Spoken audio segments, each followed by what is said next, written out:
Alright, so here's the deal. This week's video is going to be a little bit different because my life has gotten pretty busy and full. So I want to talk to you today about stuff I wish I knew before I started taking Kratom. But before I started taking it, I didn't realize that it was going to be slightly addictive. And I didn't realize that I was taking way more than I should have. I was taking 15 to 20 grams in a cup at a time, and I didn't realize how expensive it was going to be. You know, $10 an ounce may not seem like a lot to a lot of people, but when I was a kid spending $100 to $200 a month on it, you know, I mean, I might as well have been buying drugs.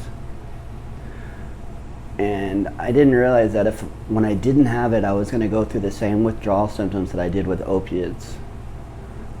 And it's ironic because people use Kratom to get off of opiates, and I had to use opiates to get off of Kratom. And I mean, it's a wonderful herb, and don't get me wrong, I'm not bashing it, but it really is something that you need to think about before that it could get costly. If you're a person like me on a fixed income, I've got to budget it into my budget at least $150 a month for it, for the amount that I consume now. And I have to have it every single morning, otherwise I can't function.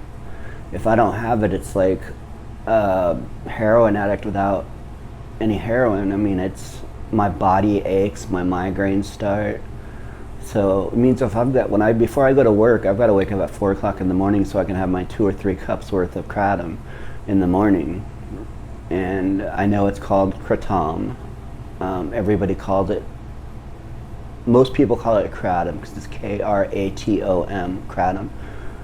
If you say Kratom in Thailand, they call it Kratom just because they emphasize the tom.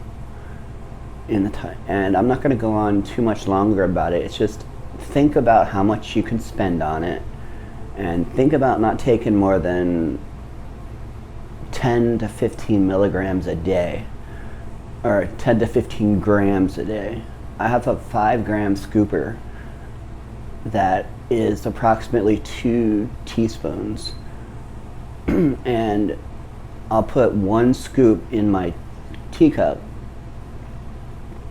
or I'll just toss 5 grams at a time and wash it down with some orange soda or something. And so you got to worry about how much it costs, and you got to worry about, do you have the time to take it and do you have a plan if you start to become addicted to it and can't take it every day. I have to have it every single day, otherwise I'm screwed. And it's okay because while I have it, it saved my life. I couldn't work, I couldn't do anything without having migraines, and it cured my migraines, you know, at the cost. It's like drinking coffee. It's about as addictive as coffee. When people tell me to quit drinking Kratom, I say, quit drinking coffee, quit smoking cigarettes, just stop and see how you feel. You know, you'll come down with caffeine withdrawal, headaches and stuff like that. Well, it's the same thing. I mean, Kratom and coffee come from the same family. They're from the same kind of plant, except for Kratom comes from a tree, and it's the leaf off of a tree. And in order to not build up a tolerance to Kratom, what I do is I alternate. One day I'll have red, the next day I'll have red, then the next day after that I'll have a green, and then I'll have a white, and then I'll have a yellow, and then I'll swap back and have them start red again, and just go through the process. And that way I don't get a tolerance built up to one strain, because I kept taking more and more and more of it, thinking, man, what is going on? It's not working anymore.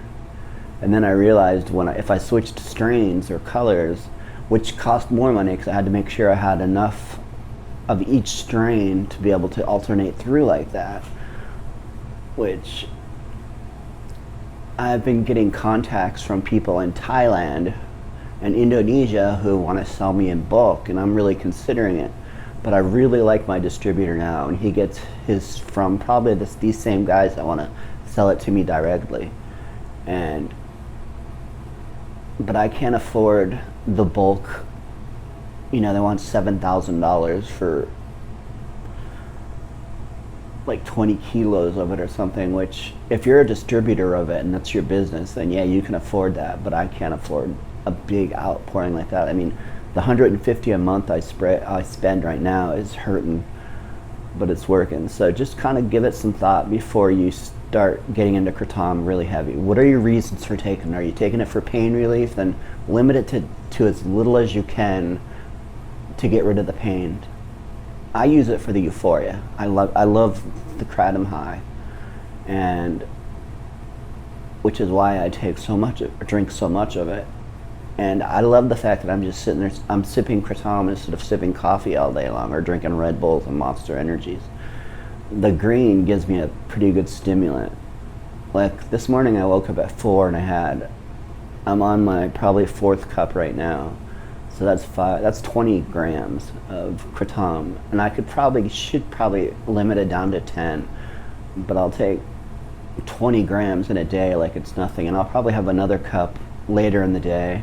Maybe I'll have another one right now. Yeah, I kind of feel like one now. Have a good week, and I'm gonna try to make a better, more quality videos. This was just a kind of a candid conversation with you. No green screens, no backgrounds, no hair.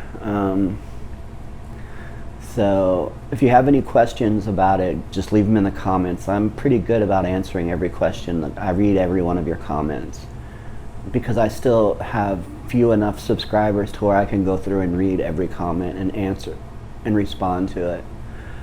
If you want to know some good distributors, I can give you that kind of contact information in the comments.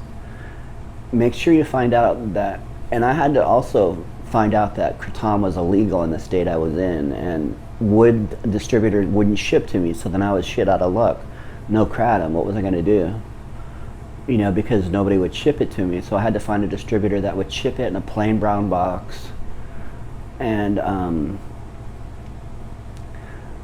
deal with it that way. Alright, y'all, have a good week. Talk to you next week.